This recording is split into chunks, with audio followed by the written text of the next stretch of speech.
Unfiltered, uncensored, and unapologetic. This is the Retail War Zone Podcast.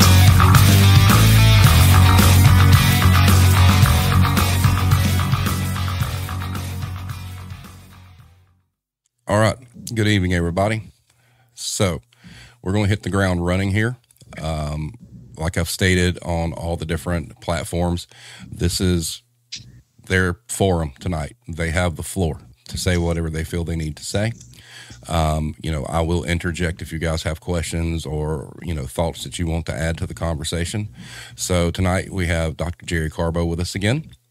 We also have Jana and Erica, who are the organizers for Justice for Evan. I hope everybody got to see the interview with Evan's girlfriend, Amy. I think it's very vital that everybody check that out for context. She has a story to tell too. So having said that, which one of you want to go first? Steve, thank you so much for having us. Thank you so much for donating your time. We know that you do this all from the goodness of your heart and for workers. And thank you so much for the amazing job that you did in putting Amy Chamberlain at ease during her interview so that she could truly share Evan and the life that was stolen from her, from the Seyfried family, from the world. And it's so important for everyone to know the life that was taken from this world. Evan was an incredible human being, and his abusers had no regard for his life, the people who loved him, and the impact that he would have made in the world for the rest of his life. Less than half of his life, most likely, he got to live on this earth. And when he was being abused, no one had any regard. No one thought he has a mom, he has a dad, he has a girlfriend, he has a life. He's a person. He was treated like an animal. He was treated horribly. The union didn't protect him. He was completely failed by everyone. The company that he was loyal to for 19 years of his life completely failed him. They brought an unknown abuser from another company no one knew at Kroger, put her above him so that she could just rain holy terror on him. And that's exactly what she did for 6 months. And she had zero regard for life. And we want to make sure that she, the other manager who was involved, and that whole ring of a mob that gang stalked him for 6 months relentlessly knows the life that they took from this earth. And I hope and I know that they are watching right now. And to every one of you, and you know exactly what you did, and we know what you did, you will pay. You should not even have a moment's peace in your life, because what you did to the Seyfried family, you stole all peace that they made for themselves. They made their life a beautiful life that they had made for themselves. This incredible family. They had an incredible son in Evan. You stole it from them. We will never, never let anyone forget his life. We will never let you forget what you did to him and them and Amy and all of us. We will never let you live another day on this earth without remembering that you stole Evan Seyfried's life. He would have been 41 years old on February 11th. And to Kroger Corporate, we hope that all of you corporate Kroger employees are watching this as well. All the emails that you all have sent to us saying, we support you, but we're not going to step out of shadows and speak up. To all of you, you're cowards. Silence is complicity. And if you don't come out of the shadows, How is it going to change? You can sit up there in your offices making salaries and making 900 times what employees who are on the front lines, just like Evan Seyfried was. He never missed a day of work. He had a planned vacation in June. He had bought a plane ticket to go and see his brother in Oregon, his favorite place in the world, to go and hike with his brother. So while all of you corporate and Kroger employees are sitting up there in your high tower planning your vacations with all the money you make, I hope when you sit on the beach and you're staring out there, somehow you see his face. And we are going to make you pay, and we are never going away, ever. And that's exactly what Kroger wants. They think that they could just bully to death an employee and that nothing would be done.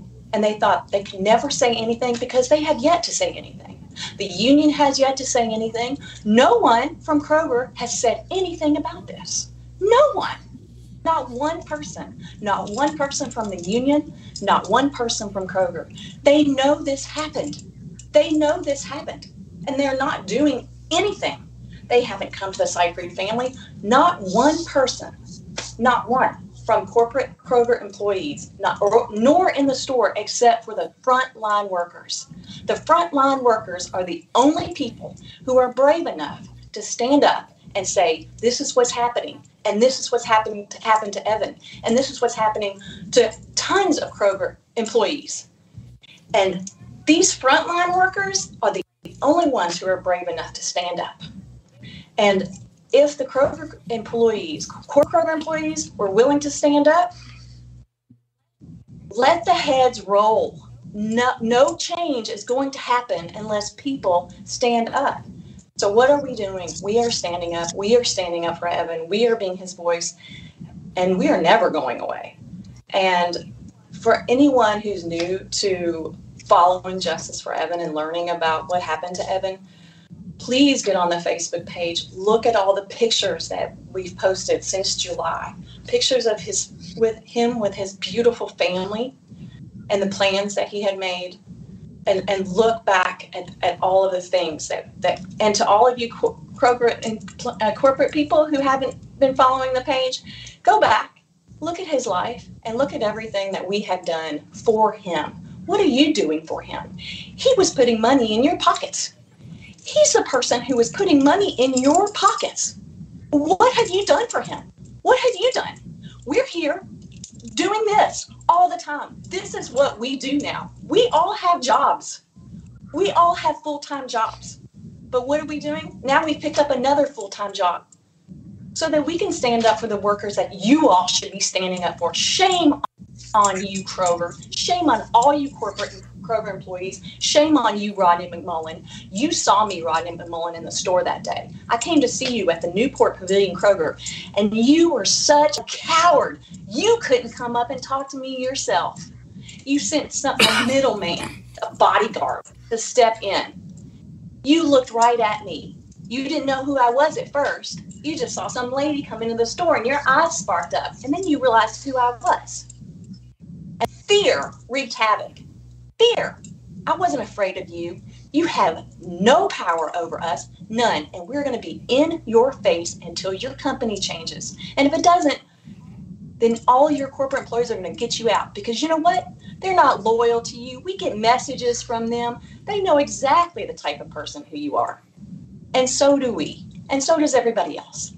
And that's exactly why Evan Seyfried was bullied to death. It's because those people who bullied him to death, they knew the type of company that they're working for. A horrible company. When are you going to take accountability for what's happening? Evan Seyfried never missed a day of work. He was planning on retiring in 10 years. You know why? Because he started seeing what was happening. Ever since Rodney McMullen became the CEO of Kroger in 2014, it has completely gone down the toxic crap hole.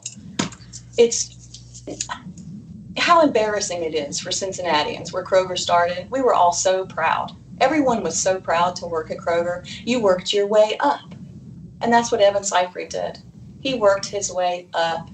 He was an exemplary employee. He was a tremendous employee. He was never written up. He never failed an audit.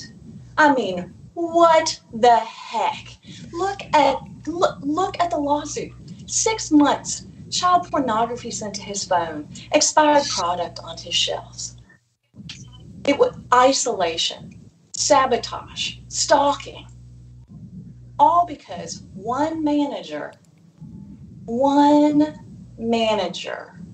was hired without anybody checking why she was fired from another store. She was fired from another store for harassing employees.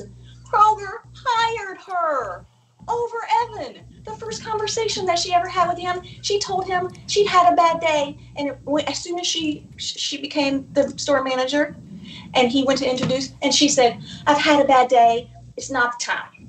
That was his first interaction with Shannon Frazee. You know what? When Evan had been... the one thing I want to add, you're talking about the sabotage. We've discussed this, ad nauseum, on offline chats. I don't think people really understand the depths of what they were doing just inside the store. The amount of work that these people were putting forward to sabotage, his department and whatnot is just, we're talking like, that's almost like a full-time job, just going behind and wrecking what he was doing. And when you're at a point where you've got to take a picture of every 4-foot section you do because of people doing this unbeknownst to you, targeting you, says, there is no culture in that store. It's nothing but pure toxicity. There was a solid agenda that she had. And thanks to my partner, Erica, we've put the entire agenda together. And all you people who are in on that agenda, we know who you are, you know who you are, and none of you all are hiding either. So Shannon Frazee she can't do her own dirty work. She has to put other people up to it. So that's what she was doing at work, was strategizing on how to make Evan's life a living hell, to make him quit. But she didn't care what happened to him. She didn't care if he quit after his 19 years of being an incredible employee at Kroger. She didn't care if he lost his home because then he didn't have a job, a home that he had worked so hard for. She didn't care that it ruined his entire work at all. And she didn't care that he killed himself. And she still doesn't care. She doesn't care. She did not have any regard for life whatsoever. And you're right, Steve. She put full-fledged, he was the target, and she made sure that every single thing, because he was a perfect employee, everyone was like a perfect person. He was an incredible human. He was an incredible human being. Exactly the opposite of what Kroger is, and exactly the opposite of what Shannon Frazee and Joseph Big and the other people who are involved. Evan was exactly the opposite from what they are. And we really want people to know, too, Evan is not Kroger. Evan is nothing like Kroger. Kroger is horrible. They are scum of the earth. They are a representation of exactly what's wrong in the world. And Evan was exactly what is right in the world. And he was the pinnacle of what is right in the world. And we will never let him be forgotten. Now, something had come over through the chat, and this is something I think, we're probably going to touch on as well. And we've discussed this, and any of you feel free to chime in on this. He went to his union reps, and his union reps failed him immensely. Yes, he was completely ignored. He went through the exact chain of commands. He wrote the proper report. Nothing was done. Nothing was done. That report was never filed, ever.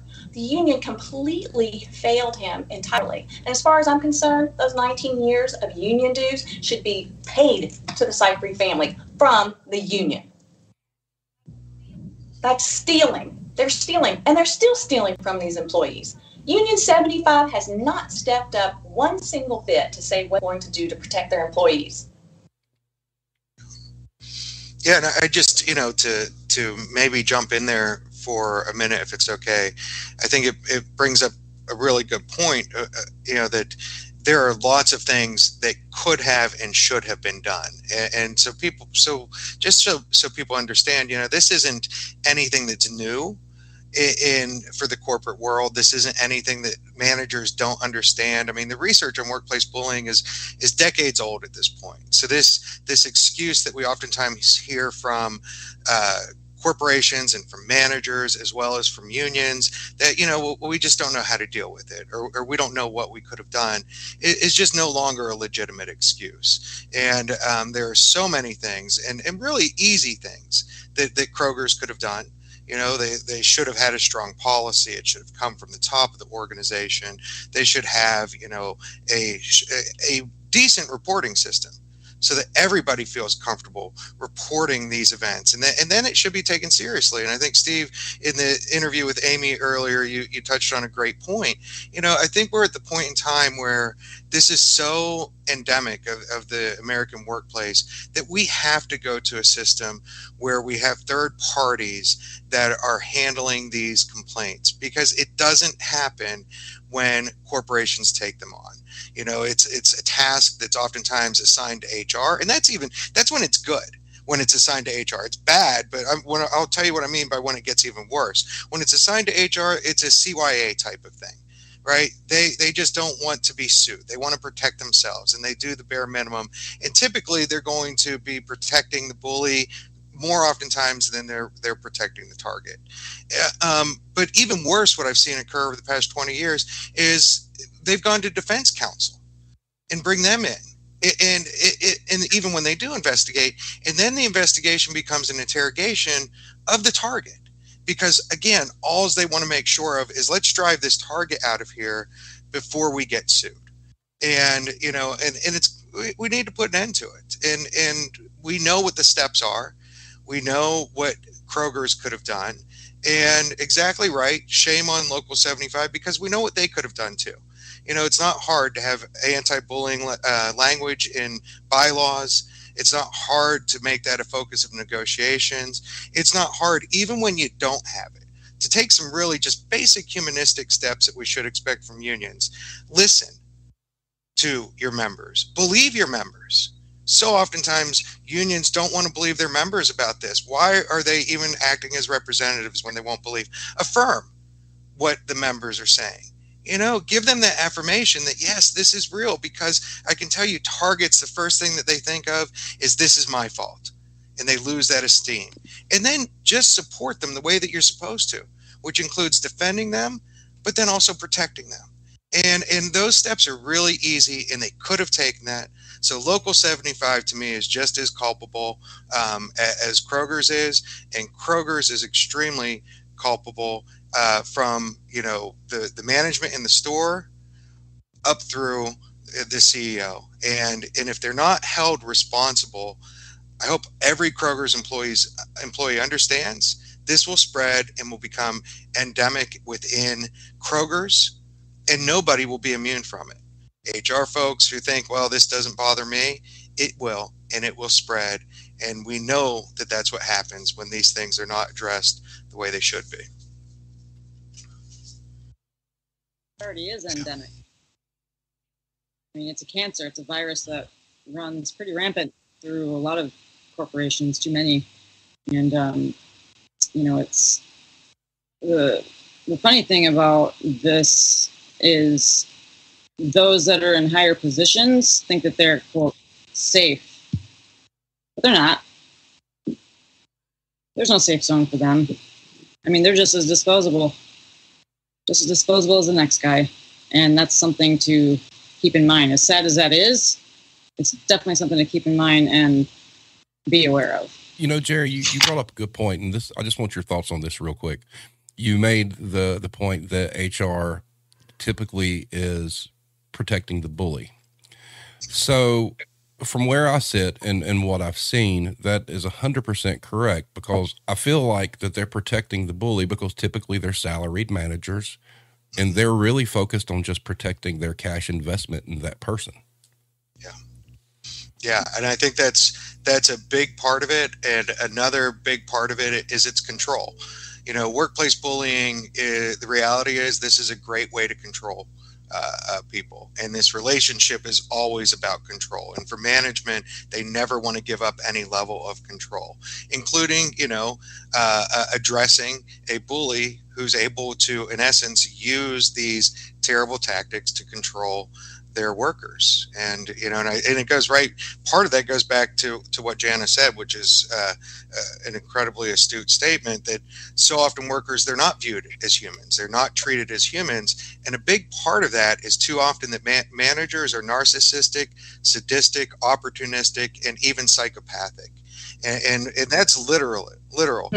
Nathan Brooks, a forensic psychologist, in 2016 did a study and found that the rate of psychopathy or psychopathic traits in the general public is about 1 in 100. A lot higher than probably many of us would think it would be. But when we look at upper management, those rates become as high as 21 in 100. And so often it's those psychopathic managers that are promoted, that are left in positions, and then it becomes part of the company's culture, and it spreads quickly. And to Erica's point, nobody is safe from it when it becomes that way. And part of what we want to do at NWBC is we want to put an end to it. And and really, while it is shameful what Kroger's and Local 75 have done, I think all of us here are also of the position that, hey, we want to make sure it never happens again. And so we're offering that out to Kroger's right now. We will help them, and it's on them to say, we don't want the help. And we're offering that to Local 75 right now as well. They can email the Workplace Bullying Coalition, and I'll be on the phone with them tomorrow if they're ready to step up and make sure this never happens again. Jana and Erica, we had a comment come through from Irish Connection, and I think you two would be the authority on this. It said, have Evan's coworkers been supportive to your campaign? Well, his friends. Depends on who you ask. Yeah. So I'm happy to start the answer to that. Evan had several very good friends at work.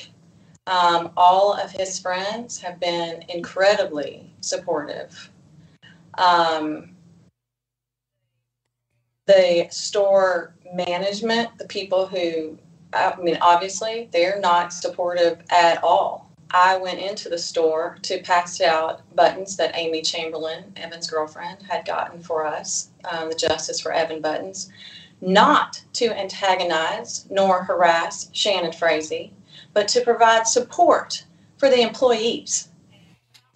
And when I offered buttons, at first they just thought, oh, this lady's handing out buttons for something, and then they realized what it was for, and it was like the buttons were on fire. No, we can't take those. And the next thing you know, they're calling Shannon Frazee over the intercom that she's in the store. And after her skirting around me, from like around the peripheral of the store, she sent a very young employee who came up to me sheepishly and said, I'm going to have to ask you to leave. And I was like, did Shannon Frazee just send you to ask me to leave? And he was like, yeah, I'm sorry. And I said, I have every right to stay in this store and pass out buttons to support Evan's coworkers and his friends who are here in this store. And I said, but would it make is your job going to get hard if I don't leave? And he said, yes. And I said, she's going to give you a hard time if I don't leave. And he said, yeah. And I said, for you, I will leave. It is not for her, but tell her I am taking my time. And when my back was to her and I was exiting the store, then she yelled at me to leave. My back was to her and I'm through the doors, and then she yells at me to leave. She is such a coward. This woman is such a coward. And so, answering the supporter's question, and thank you, supporter, for our person who asked the question.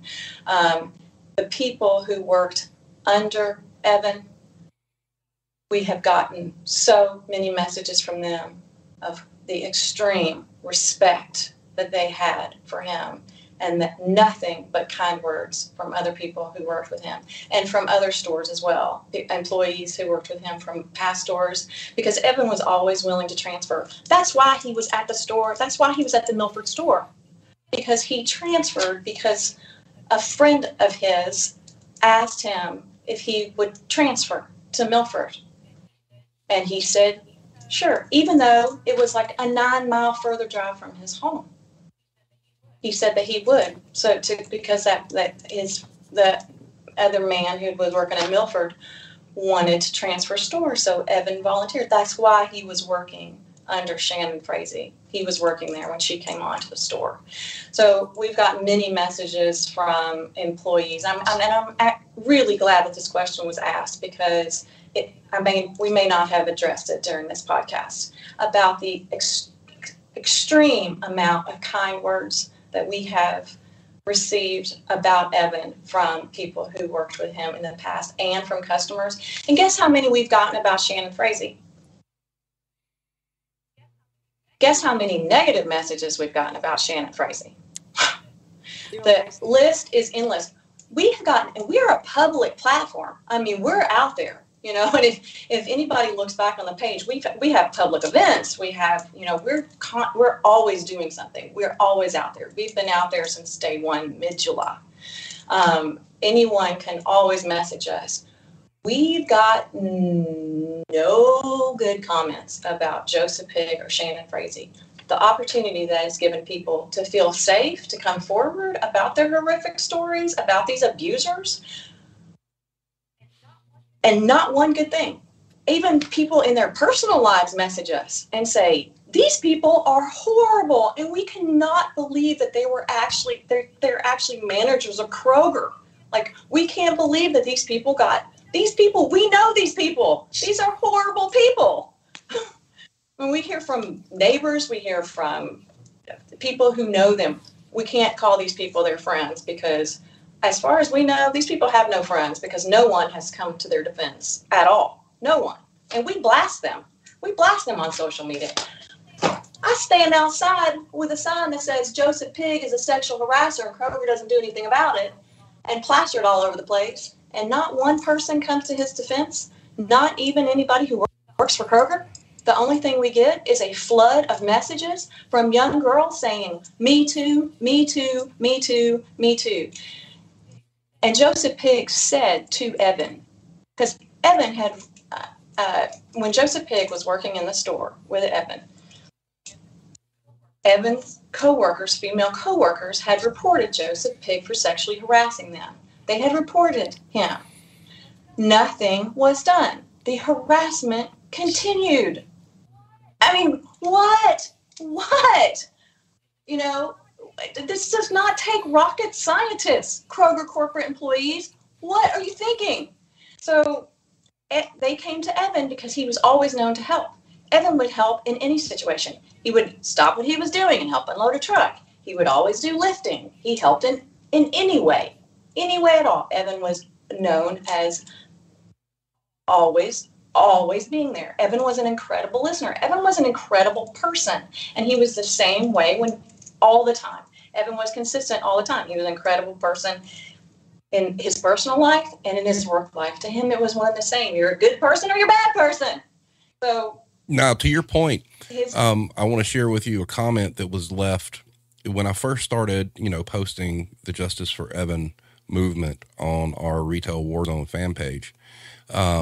What had happened is somebody had left a comment saying that they missed Evan and they missed his leadership. And that speaks volumes if you have someone, mentioning the term leadership. So that meant that, he was a mentor to people. Absolutely, he was. And these girls came to him for help because they knew he would help them. And so he reported Joseph Pigg. Joseph Pigg was transferred to another store so that he could abuse the girls there, and then transferred back. And when he was transferred back to Milford, he cornered Evan and said, I've been reported before. I'll be reported again. Nothing's ever happened to me, and nothing's going to happen to me. And now I'm going to make your life a living hell. Pretty much what you called out there, Jerry, So, with the narcissism.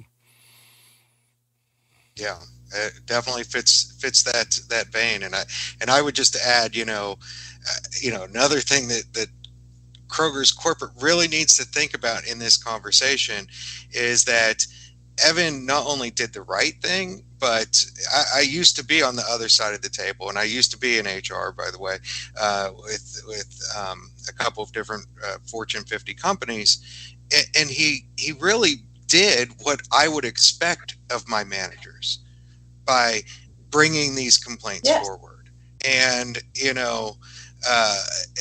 so for this to lead to retaliation, Kroger's they are setting themselves up for failure in so many ways and so many problems, throughout the organization. And, there's no reason for them not to correct this. We're going to force them to correct it. They're not going to have a choice. I mean, we're going March 9th then took his life just this past spring. And we're working with the National Workplace Bullying Coalition. Thank you, Jerry, for being the president of, and your team that you have there.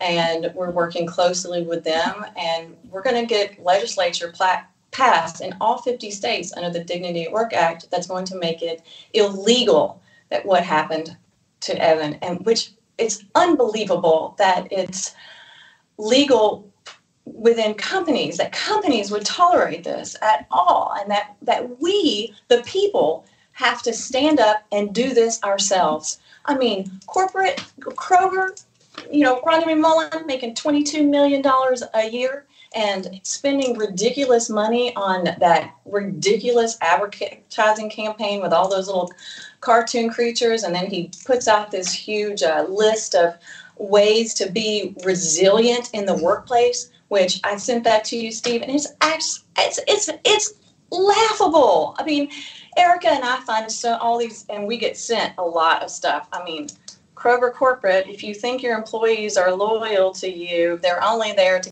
get the benefits and the paycheck. They know you're a crappy company. We get all the inside stuff. They send it. How do you think we knew that you were in this Newport Pavilion store, Rodney McMullen? We got a phone call. To your point there, Jana, on Kroger, in general, Irish asked, to your knowledge, are there other stores like Evans within Kroger that you guys have been alerted to? Tons. It's enterprise-wide. It's all over the country. And Kroger's in 35 states, which is a lot. And, I'm sorry, go ahead, Jenna. It's just coming down from the top. It's coming down from the top. It's not isolated at all in the Milford Kroger. And we have, as Erica started, the Kroger Associates page on the Justice for Evan Facebook page. And it was literally, overnight, that it was overwhelming. As soon as and this was even before, because we had a huge protest October the 16th on the courthouse steps of Hamilton County, and we marched to Kroger corporate. And this was even before any of our public campaigns really started, even before that. As soon as she started that Kroger Associates page and put that out there, it was just like this wave of not just, hey, something like this happened to me. It was, listen to my story. Yeah. And it's not just small things. We'll probably end up putting out a book, the toxic Kroger Associate stories. Speaking of those, Erica, you think I was going to say, go ahead and pull them up? Yeah. All right. Go ahead. So Erica had compiled a lot of these and sent these to me today. And so we'll go through them. Here we go. So these are all separate messages. First one, there are no metrics for ethics, lawfulness, or doing what's right. Kroger managers are promoted on the basis of unquestioning loyalty to their overlords. So surprise, they tend to not care. This is part of how a dangerous corporate culture is created, and we're soaking it in. The next one, they need to investigate this whole company because this is happening in a lot of stores. It used to be a good company, but the last few years has been horrible. Corporate knows, the union knows, and nothing is ever done about it. I hope there is justice for Evan. It's just sad someone had to lose their life for something to be done about the treatment of the employees in this company. As such, I actually very recently have filed a restraining order against said abuser, and I had to reach out to multiple witnesses and managers that did have my side just in case it was denied. The said abuser was someone, the store manager, dairy manager at Mulberry, and the assistant manager at the time all pushed me to date. He was 20 years old. I was 16. He was my quote-unquote authority. 6 months later, we got into it, and people began witnessing it because, the dramatics. And then the store manager and dairy manager all posed me as a problem and berated me in front of customers and would leave me in tears. Then one morning, the said abuser beat me up in the parking lot, smashed my face into the car window when he was dropping me off work. Wow. Another comment, absolutely. I also have plenty to say about working with Evan, like how we talked about game theory, not the YouTube show, the field of mathematics, about how to always beat zero-sum games like chess or checkers and futurism. Next comment, hi, I'm not sure who runs this page, but I just wanted to reach out and say I worked with Evan for years at the Anderson Township Kroger, and he was very much loved there by me and several other employees. He was truly amazing.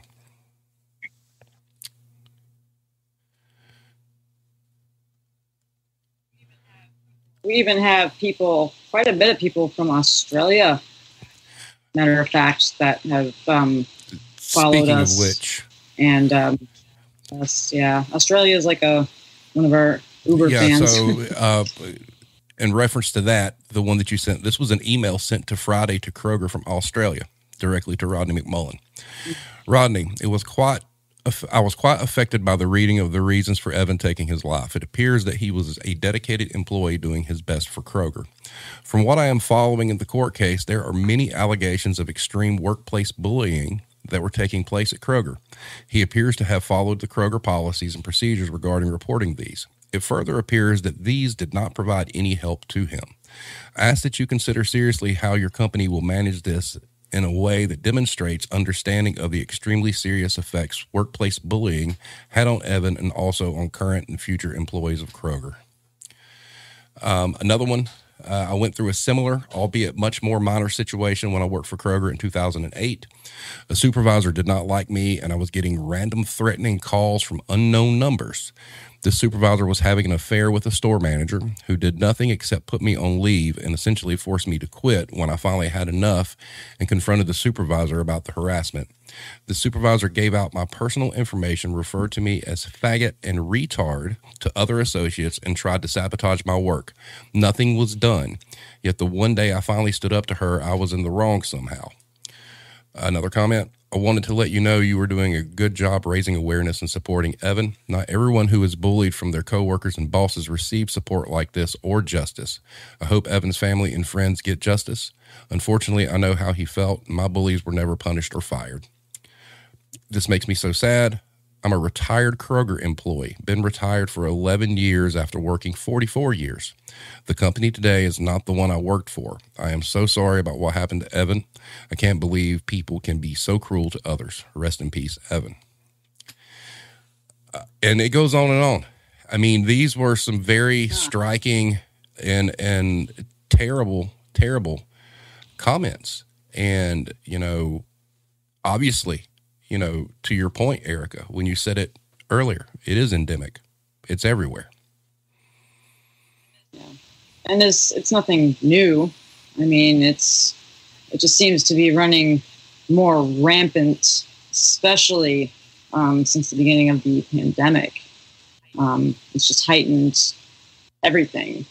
And it's made a lot of vile, ugly people become even more vile and ugly. The world is ugly enough, and we don't need managers and a toxic work culture to add to that pile. Everybody has the right to dignity at work, and that is exactly what the Dignity at Work Act will do, among other things. It will close all of those gaps. There will be no loopholes. Just the fact that we're having this conversation now, that this isn't already a law, you think it would be implied. I mean, this is the US of A, most industrialized nation in the world, apparently, still. And yet, here we are.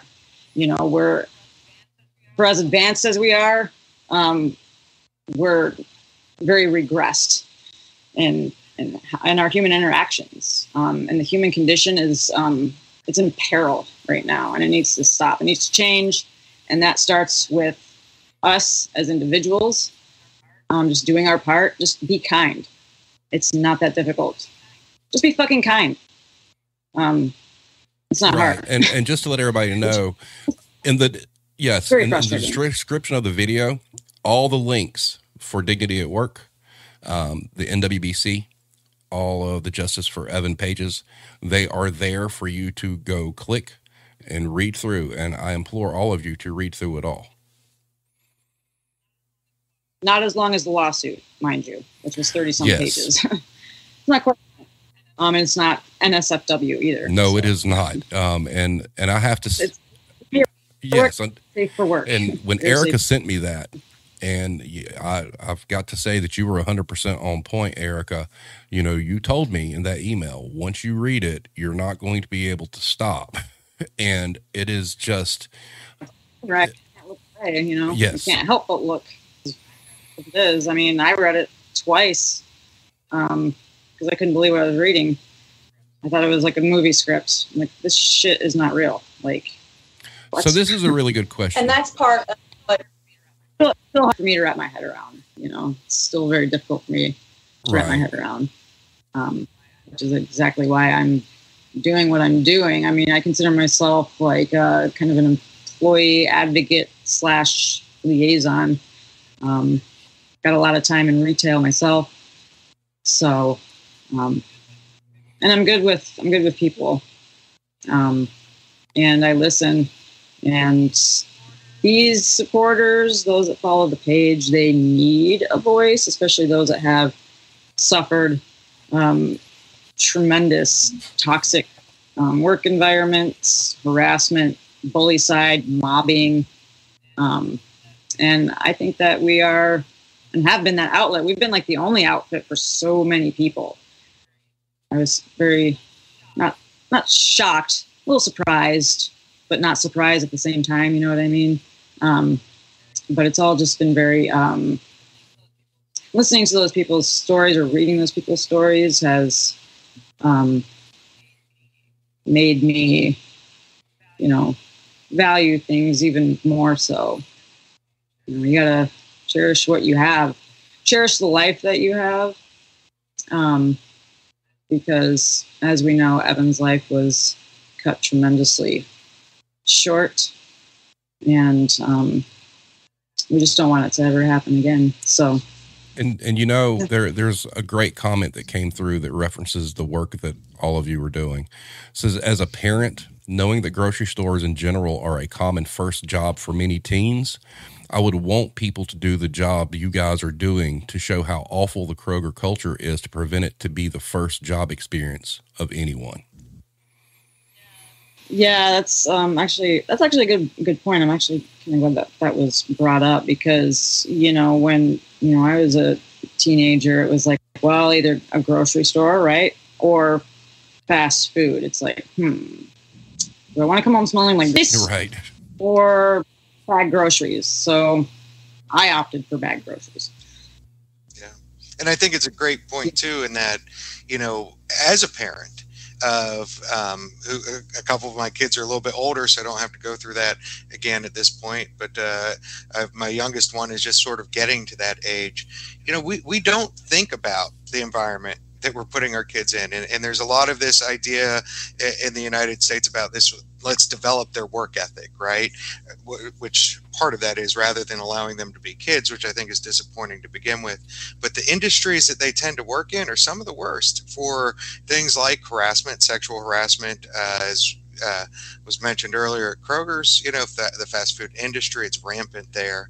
The fast food industry is one of the most dangerous jobs, highest rates of injuries, and so we really need to think about that. And we need to, if we are going to continue this route of sort of developing, the ability to work and those workplace skills for our children going into that, we need to do a lot to make the workplaces better in the United States. We are way behind most other industrialized countries.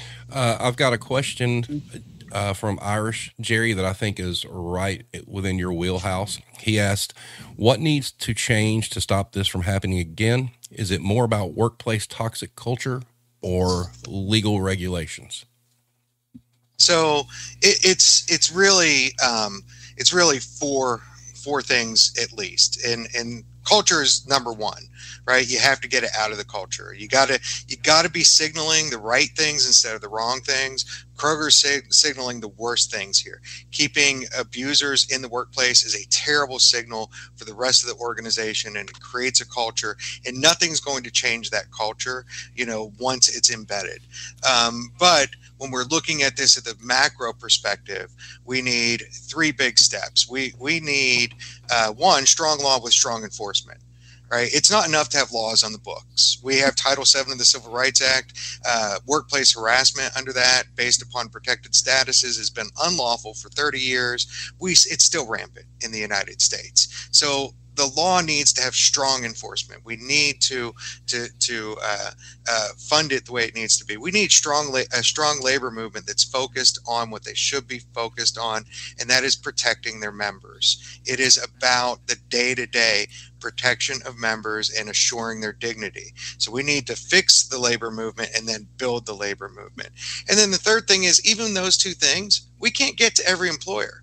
So we need to have a group of employers that we don't have to police. We have to have a group of employers that we can count on to set good examples, that can be the employers of choice, that address this so that we're not having to police every single employer in the country. And there are employers that I would throw a shout out to for their overall work environment, and not to say that they don't have problems, but employers like Costco. That not only do they pay extremely well, but they're known for having a very positive workplace culture.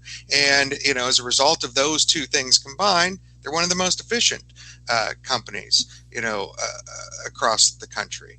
And so we need at least those three things, macro level, and that fourth thing that we need at the micro level is your culture has to be one of inclusiveness, one of dignity, one of respect. And once you create a culture that's opposite of that, it's very, very difficult to solve. But it can be, and we can help Kroger's do that, and we can help Local 75 do that. Be willing. Yes. Here's a question that maybe one of you can answer. For those who worked at Kroger in the past few years, what were your opinions on the hourly conditioning announcements? Annoying. The comment was they thought it was passive aggressive form of micromanagement.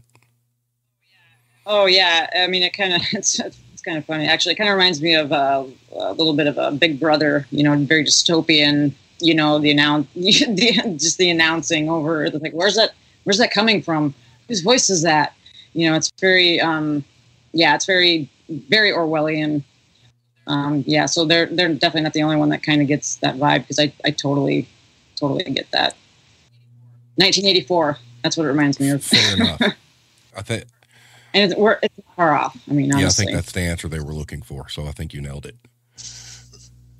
So, one thing I want to ask you, Erica,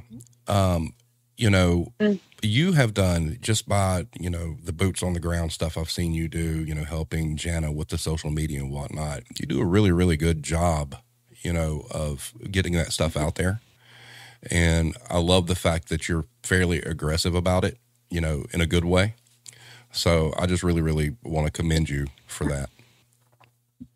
Well, thank you. I appreciate that. That means a lot. And Jan's a great partner.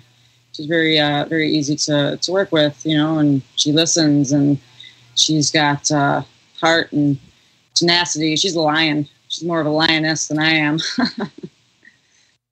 Speaking of that, Jenna, what would you like to say? I have so many things to say always. It's a crying shame that the point that I was driving toward earlier, that Rodney McMullen makes $22 million a year, and he has not put any form of implementation to prevent something like this happening in his stores at all. The incredible amounts of money that Kroger is spending on putting out those articles on how to be more resilient in the workplace, and all of the little, if you're feeling down at work, we want to make sure we're here for you. We're feeding the human spirit. Do you know how much money they're spending on these the companies that are doing that for them? These aren't even Kroger employees. They're hiring these huge companies to do this for them. And it's insulting. It's highly insulting to these highly educated frontline workers that this is what they're getting. I mean, it's a joke. Kroger needs to stop doing those ridiculous tactics, put money in their frontline employees' pockets instead of doing that, and put things in place that actually work. Because if things were in place that actually worked, Evan Seyfried would be getting ready to celebrate his birthday with his girlfriend. Correct. And to add to that, Jana, putting their little 2 cents in here and there. September, as you remember, was Suicide Awareness Month, and they actually did put out a little blip about that. Mm-hmm. And I just kind of had to chuckle to myself a little bit, because I'd actually never seen that shared or posted before from them. So I thought it was quite interesting. Yeah, we did quite a few little bandwagon, but then on the flip side, didn't, put anything out there as far as really any resources to even generate, that concern or even conversation. It's just like blindly putting these things out there and then not engaging with, associates or fellow coworkers. It's very, it's just not genuine. Do you feel like this stuff's reactive to like everything's, that's going on? It's not like they really mean what they're saying, obviously, but you got with like the King Super strike and, with what's going on with Justice for Evan, it just seems like throwing Band-Aids out there. Oh, yeah. Yeah. I mean, it's, if you're not part of the solution, you're part of the problem, right? And if you keep putting Band-Aids, over a big gash, well, you're going to bleed out anyway. So it's not really helping. And, it would be nice for companies, corporations in general to put things out there of their own volition, not because they have to, not because it's trending or there's a hashtag or whatever, do it because you give a shit. Kroger used to give a shit. They don't give a shit now. And they need to remember, like, the long-term loyal employees that have actually put in a lot of time, blood, sweat, tears, 10, 20, 30, 40 years, invested within this company. And, that seems to go unnoticed or unrecognized. It's dehumanizing. We mentioned that term quite a bit. And it is very dehumanizing. It's like, oh, well, thanks for 40 years, don't let the door, hit your ass on the way out, or here's a little bit of a pension, adios. And it's, that's not family. Kroger used to be a family.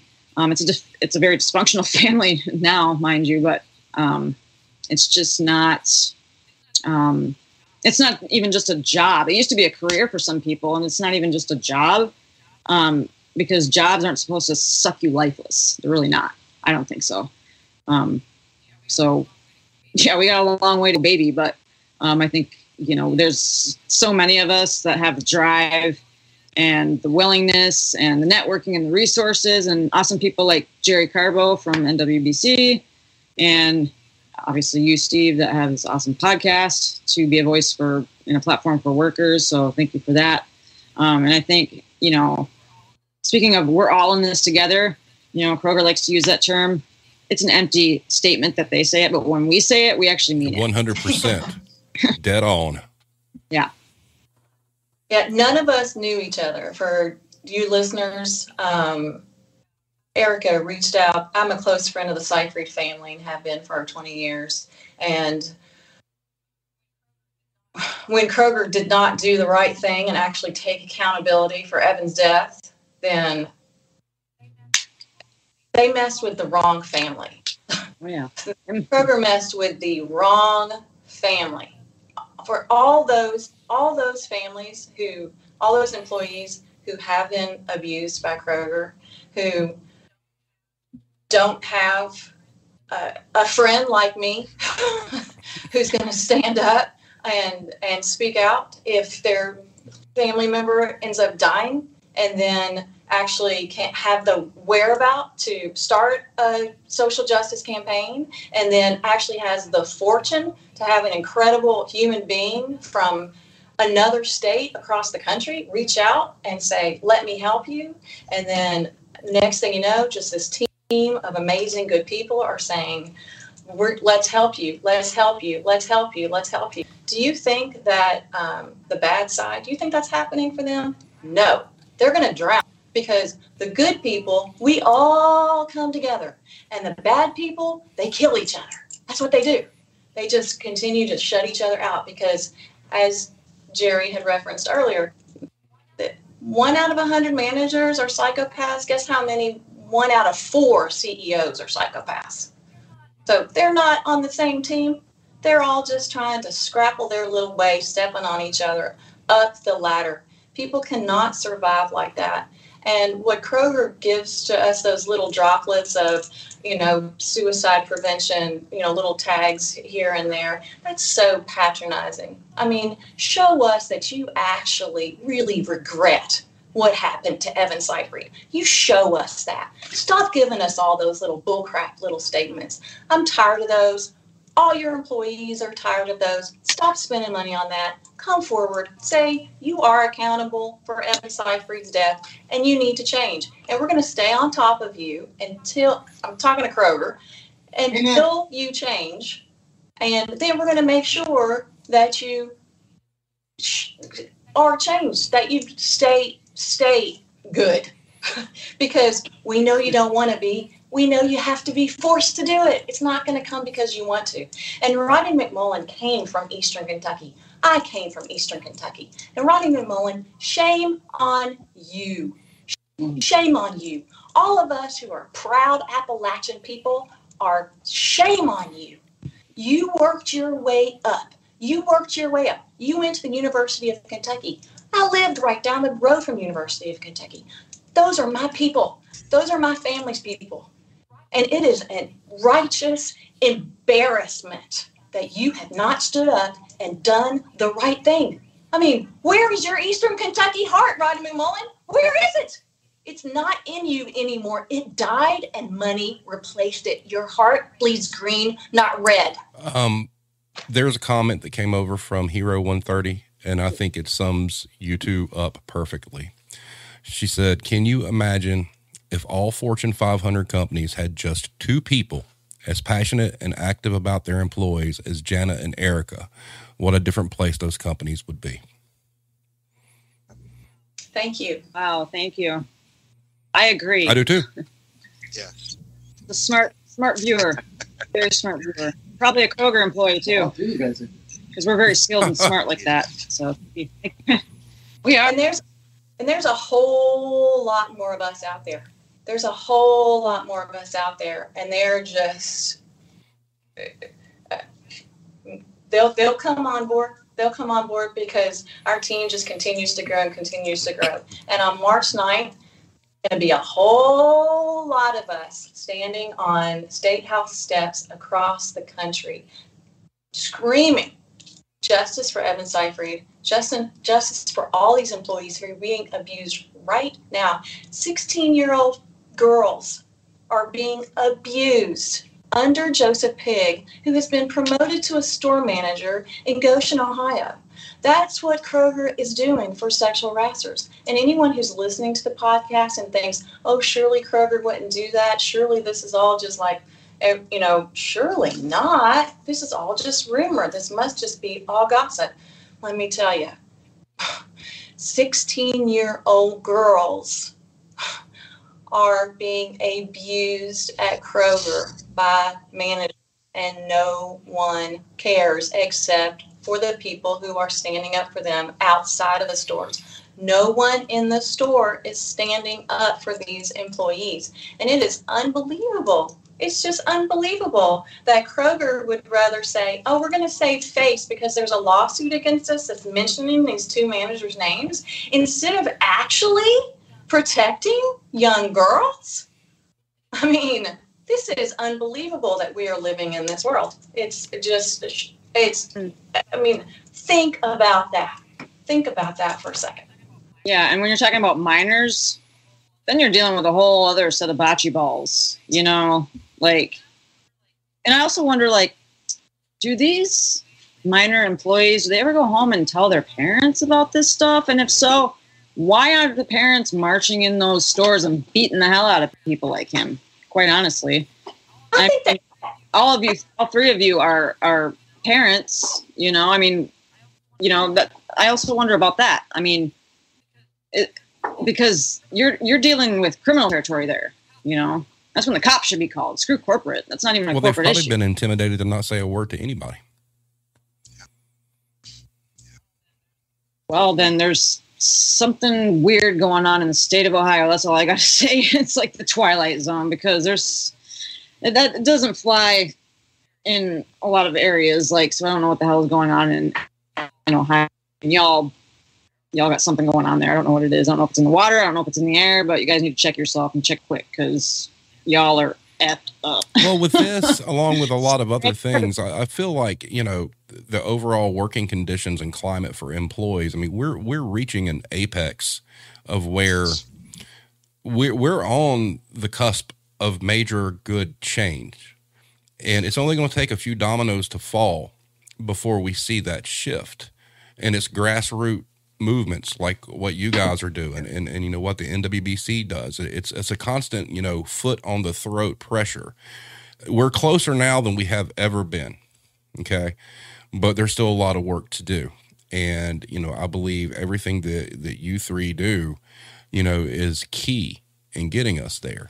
And, whether it be Ohio or not, I mean, I've seen situations like that, all over. Unfortunately, I think that there's a lot of people out there that think they can take advantage of young people, and they can scare them into be like, well, they could they could put them in some sort of compromising position that would be embarrassing to them if it was exposed, and they dangle that, over their head for their silence.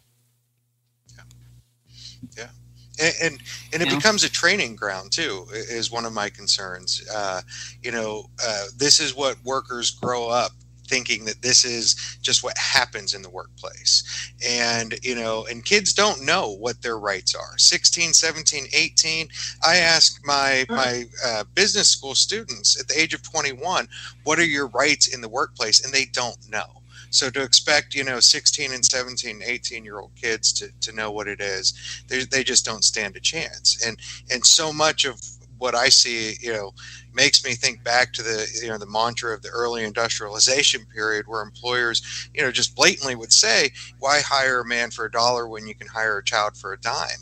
And I think we're still seeing that today. And a big part of it is not necessarily the pay, but why hire somebody who might question what you're doing to them, when if you hire a kid, they're just not going to. And it's a big part of addressing this is protecting the children. That is a great point. Yeah. And that's a lot of what we're going to do, is to make sure that all employees in all workplaces, and we're starting with Kroger, know what their rights are. Kroger managers take employees, these young kids, behind closed doors to have meetings with them. They don't require that there's someone else in the room with them. What? That's unbelievable that they don't do that. That it needs to be plastered. Big posters in the break room where customers can see it as well, right in the store. Employees, these are your rights. Anyone, if you see these rights being broken, this is a number for you to call. And you know what? It's not going to be some helpline where someone in Indonesia answers the phone like it is right now. Little teeny tiny letters, and these are your rights in a handbook somewhere. Like if you're having a problem and the union ignores you and everybody's abusing you, and you look and you call a helpline, it's the same helpline number that if you got rotten cottage cheese as a customer, you'd call. But you know what? If you're a 16-year-old girl who happens to be have large breasts, and your supervisor comes up and is peeking down your shirt and making comments about your breasts, then that's the same helpline that you call. I mean, it's unbelievable. Kroger's is backwards, and the only reason why they are backwards is because they don't care about their employees at all. They only care about money, because Rodney McMullen only cares about money. If he cared about his employees, then that would just all trickle down, and management would not dare abuse employees, because they would know they're out. They wouldn't be even hired, because there'd be better background checks. And if they'd come from another store, they would have seen they abuse employees. Managers don't just get into a job in one store and then decide that they're going to start abusing people. I mean, these are just bad people. They're just hiring horrible people, and then they get fed to be awful, more and more, because nothing happens to them. And as you noted, Jerry, the narcissistic personality, that's what they love. That's what they love. They just feed off that. And Kroger is a breeding ground now for this. And Evan was the whistleblower in the toxic work environment and was driven relentlessly to end his life for it. Jerry, I have a question for you. Jana makes a really good point about employees knowing their rights. Now, am I correct in thinking that the biggest threat to employee rights are signing arbitration agreements as a condition of employment? Yeah, so there are a number of threats, right? But these pre-dispute arbitration agreements should be banned. There might be some justification for after a dispute occurs to say to both parties, "Hey, do you want to arbitrate this?" But these pre-dispute arbitration agreements strongly favor employers. There's repeat player effect that occurs, and it also destroys our entire legal system, which is built on precedents, right? So we never see these cases come forward, which would say, here are the standards of what we need to be doing. Of course, then we have a whole problem, even if they do come forward with a broken legal system. Way too many judges have spent their whole career as privileged white males in everything that they've done, and so they rule from that perspective. But yes, those are huge. Non-disclosure agreements also are a huge problem when companies do decide to settle claims.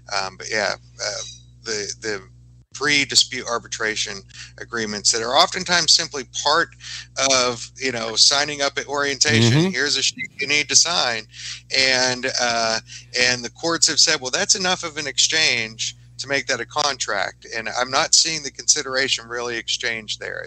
To me, it's a contract of cohesion, and they should have been banned long ago. Yeah, because no 16-year-old's gonna know what the hell that is. Correct. Yes. Mm-hmm. Nice. All right, guys, so we are sitting at an hour 9, and what I want to do is go around and let each of you give your closing statements. I will start with Jerry. Yeah, so, just a couple of things I think, people need to be aware of. One, bullying does not occur unless organizations allow it. And so employers and the bullies have to be held accountable. Bullying does not end on its own. It doesn't end unless there's something to put a stop to it. And too oftentimes in our society, it's the target leaving their work, and we need to put an end to that. They shouldn't be the ones that have to leave, and we should never have a tragedy like we see in Evan's case. That should never occur. Today I wore a short shirt during my teaching that said, "What you allow is what will continue." And I hope everybody listening to this will think about that, because if we allow this to continue, it sure will. And so don't allow this to continue. Join with us. Go to our website, sign up so that you can help us to lead these marches on March 9th throughout the country, so that you can participate in these, so that we can protect the basic human right to dignity for all workers. That's all we're asking for, the most basic human right to be protected. Awesome. Erica? Ooh, closing statement. I don't know. I didn't think about a closing surprise. statement. No, that's okay. Yeah, we're just gonna keep plugging away, doing what we're doing, and we hope to have even more people jump on board, because grassroots movement or not, this is a movement at this point. And it's about time that we put the movement back in labor movement. And, just essential workers are not essentially forgotten anymore. And we need to hold all these corporations, all these toxic employers accountable, because it's unnecessary. There's no need for it. And,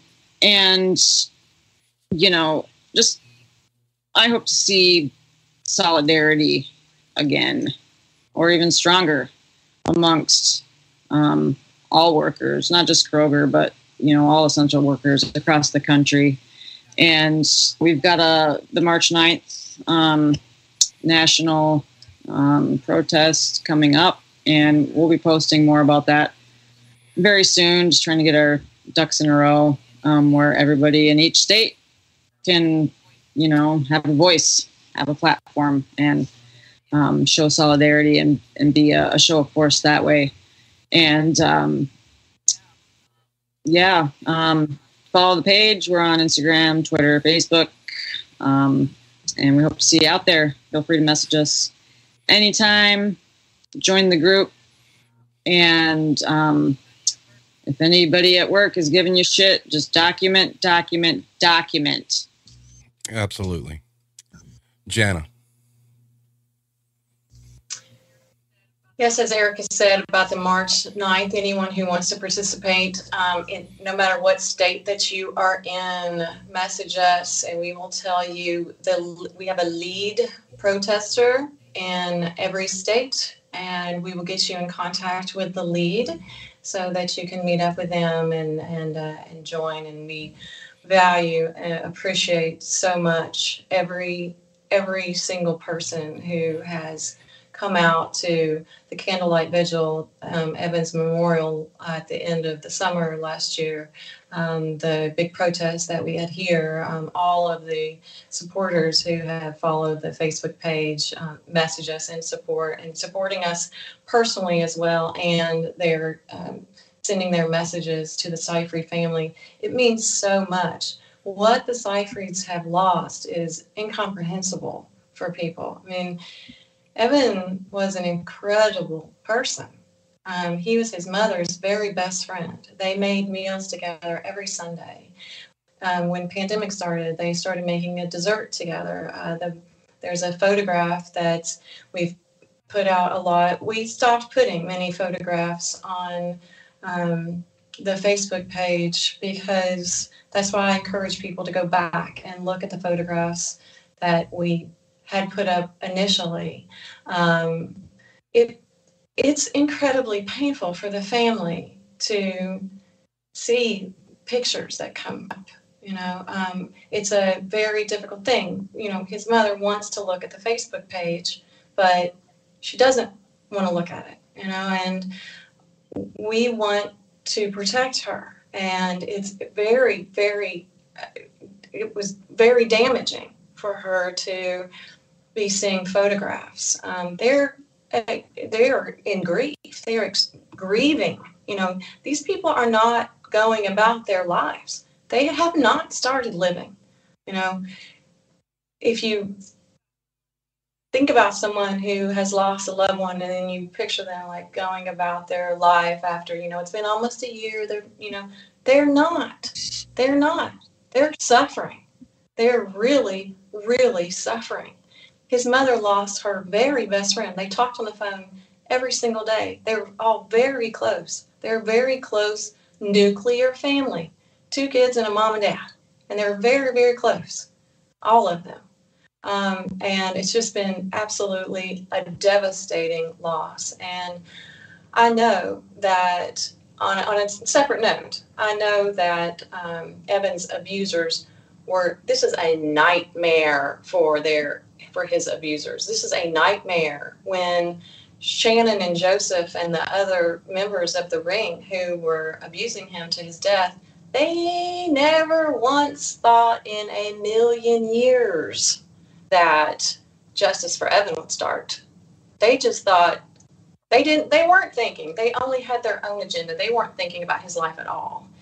And then when the lawsuit was filed, they're like, oh, crap. Well, I'm sure Kroger's going to take care of us. So this will just get swept under the rug. And then next thing you know, their names are being splattered all over social media, and everyone's knowing that they're an abuser. And then there's an entire national campaign, Justice for Evan Seyfried, the man who they drove to his death. This is an absolute nightmare for them, and we are really happy about that.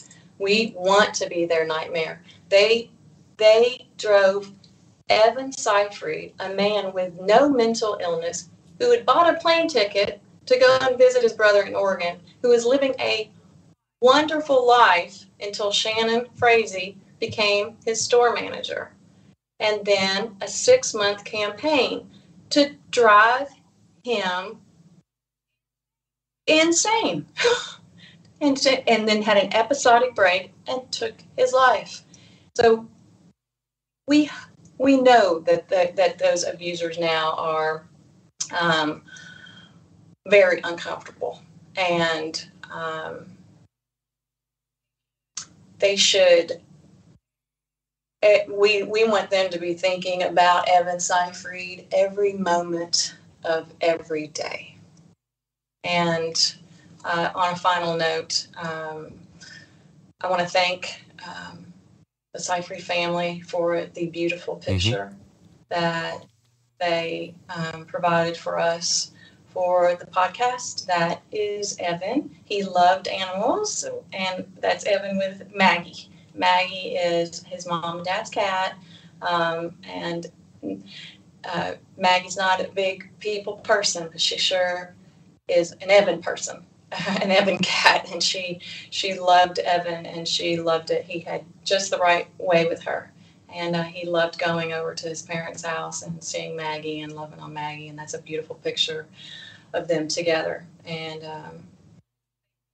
thank you, Steve, so much. Thank you, Jerry, and thank you, Erica, and thank you for all the supporters out there. I could not do any of this at all without any of you, even though I still would be doing it. Well, what I want to say is I find myself very honored to be part of this. I've met some great people along the way. And, I think the networking of just how all this went down has been a beautiful thing. I appreciate all 3 of you for what you're doing. I want everybody to know, don't look at this as a one and done. You guys, if something comes up and you need a night, this isn't like, okay, we did Justice for Evan Day and it's over. No. Anytime that you have something to say, you just reach out to me and we'll make it happen. I've said before, we try to be the voice for the voiceless. And a lot of what you guys have touched on tonight about advocating, for what happened to Evan and to make sure it doesn't happen again, or the 16-year-olds that aren't telling their parents. You're giving them a voice that they don't have. And, I want to thank all of you for what you guys have done. Keep fighting the good fight. Now, Jenna, I just want to ask, I see your Justice for Evan shirt. Is that something that can be purchased? I'd be happy to send you a shirt. Yes, anyone, we're setting up like a place where people can just order a shirt, but that hasn't gotten into the full works yet. It's a real strange thing, like having merchandise, like when we had before the candlelight vigil, this is all new to me. I'm a Pilates instructor. This isn't what I'm not an activist for a living. Right. I just happen to love the Seyfrieds, so I just ordered 50 shirts, for as inexpensive as I could get them, so the thought of like having a merchandise shop and all, it's all just really surreal, so we're just moving as we feel ethically okay with, and so just giving you a little bit of background about like shirts. I'd be happy to send anybody a shirt who wants one. Just they can get in touch with us on the Facebook page, or Instagram or Twitter, and give me their address, and I'll send them a shirt. Awesome. Now, one thing that none of us mentioned tonight that is also going to be in the description of the video is the petition.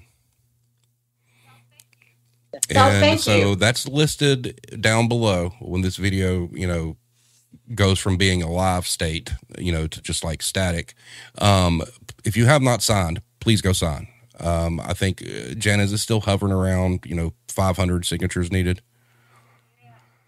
Yes, we're almost at 10,000 signatures. And it's not that 10,000, it says on the petition, 10,000 signatures, you're more likely to make change, but that's not, it's almost more like really symbolic for us. Like, we want 10,000 signatures, we want 10,000 signatures on there so that, we can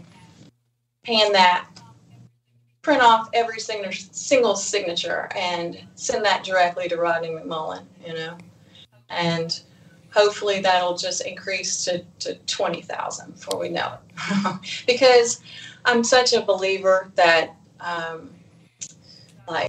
we've got all the good people on our side, and good, and wouldn't you hate to be on the bad side? Like, we're on the good side. To all the people who are listening to this, aren't you sad that you're on the bad side? Wouldn't you rather be on our side? And there's only one side, and that's our side. Yeah, and we want that petition just is more and more numbers for people who can't be right here with us. That, hey, look at all these people here on our good side who want to be here with us and who are supporting us. And it means so much too, to all that support. The Seyfrieds feel all that support. That is awesome. Yeah. And also to add real quick, there's no justifying what the other side did. There's no justification for it. None. They could try all they want. There's none. Absolutely none. It is reprehensible what they have done. Yes, and I think I have the best comment for you and Jana. I think this is the perfect way to end this. You were just talking about sides. Good friend Blame Tag says, I'd really hate to be on Jana and Erica's bad side. Kroger's kind of fucked, I think. Yeah, they're... Yep. Awesome. All right, so thank y'all so much for being here. The audio only will go up probably in the next couple of hours or whatnot, and I'll post it in all the appropriate places, and I will tag, I'll send it to you. And Janet and Erica, and we'll get all that together so you can spread it or whatnot. Thank you for what you're doing. Jerry, thank you so much for what your organization does. Thank you again, Steve. So everybody have a great night. We'll be hearing from all of y'all soon. Everybody be safe and keep the Seyfried family in your prayers. Have a good night. Peace.